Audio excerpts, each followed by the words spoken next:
राजर्षी छत्रपती शाहू महाराज शतकोत्तर सुवर्ण महोत्सवी जयंती सोहळा केंद्र व महाराष्ट्र राज्य सरकार यांनी एक वर्षभर लोकोत्सव म्हणून देशात व महाराष्ट्रात साजरा करावा यासाठी आज इंडिया आघाडीच्या वतीने छत्रपती शाहू महाराज समाधीस्थळ येथे स्मरण आंदोलन केले। राजर्षी छत्रपती शाहू महाराज शतकोत्तर सुवर्ण महोत्सवी जयंती सोहळ्याबद्दल कोणतीही संकल्पना केंद्र व महाराष्ट्र सरकारने जाहीर केलेली नाही। पुरोगामी विचाराने बहुजनाचे विचार घेऊन शिक्षण, पाणी, शेती, रोजगार क्षेत्रात अनेक ऐतिहासिक निर्णय घेऊन राजर्षी शाहू महाराजांनी जनतेला प्रगत मार्गावर घेऊन गेले। याचा आदर्श जगातील विचारवंतांनी घेतला असून त्याचे अनुकरणही होत आहे। पण महाराष्ट्र सरकारला याचा विसर पडला असून इंडिया आघाडीच्या वतीने यावेळी स्मरण आंदोलन करण्यात आले।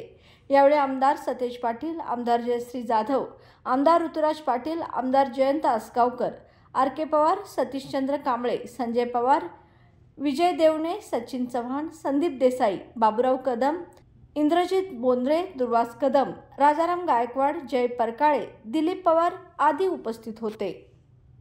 राजश्री छत्रपती शाहू महाराजांची शतकोत्तर सुवर्ण महोत्सव जयंती ही साजरा व्हावी म्हणून आज इंडिया आघाडीच्या वतीनं स्मरण आंदोलन आम्ही या ठिकाणी केलेलं आहे। आज खऱ्या अर्थानं आपल्याला माहिती आहे राजश्री छत्रपती शाहू महाराजांचा इतिहास हा राज्यानं आणि देशानं पाहिलेला आहे आणि ही जयंती मोठ्या प्रमाणात साजरी झाली पाहिजे हे आज इंडिया आघाडीच्या वतीनं आम्ही आंदोलन केलेलं आहे।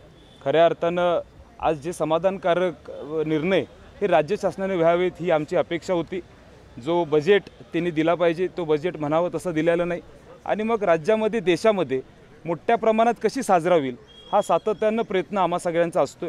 आज खऱ्या अर्थानं आपल्या सगळ्यांना माहिती आहे कृतज्ञ पर्व हा राज्य शासनाच्या वतीनं आम्ही साजरा केला आणि मग त्याप्रमाणेच ही जयंती देखील मोठ्या प्रमाणात साजरा व्हावी असं आमचं सर्वच इंडिया आघाडी आणि महाविकास आघाडीतले सर्व घटक पक्ष यांची ठामपणे मागणी आहे। आम्हाला अपेक्षा आहे हा पूर्ण वर्ष आज शासनाच्या वतीने साजरा कशी करावी ह्याचा देखील आढावा आम्हाला लवकरात लवकर तुम्ही द्यावा अशी विनंती शासनाला आम्ही करतो। पुन्हा एकदा मोठ्या प्रमाणात शासनानं साजरी करावी यासाठी आमची विनंती आहे।